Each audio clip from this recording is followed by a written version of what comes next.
Hello friends, welcome. Today I'm going to brief you about cleidocranial dysostosis.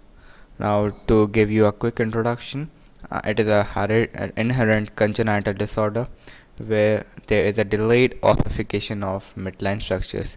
As with midline structures, we mean to say about exoskeleton.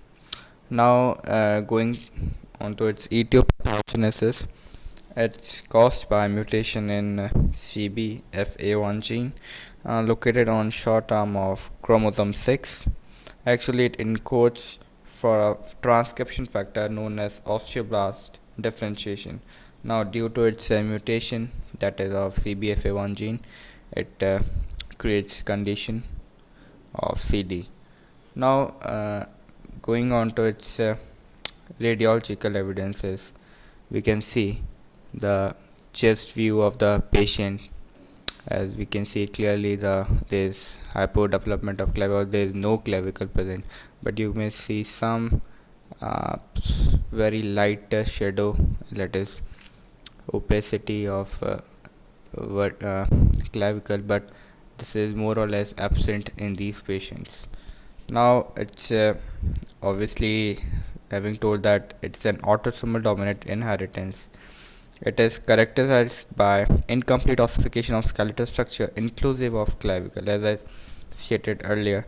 Now, in clinical features, if a present comes, patient told us tells us.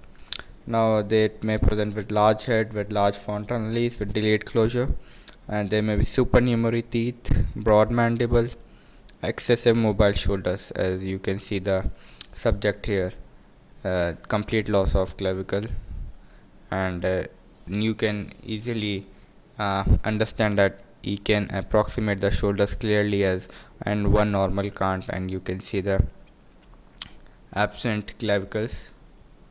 And the radiological film features include mainly persistent metopic suture, frontal parietal bossing, and in chest we have hypoplasia, aplasia of lateral clavicles, and may have two separate hypoplastic segments. As we can see here, that you may see the lateral clavicle as there is hypoplasia of lateral clavicles. Now, coming on to subject, there are other um, radiological findings in limbs. They may be short, or they may be also absent fibula bone, and short or absent radius, and sometimes they may come with coxa. uh, this was a brief introduction of cleidocranial dysostosis. I hope that you found it informative, and thanks for watching.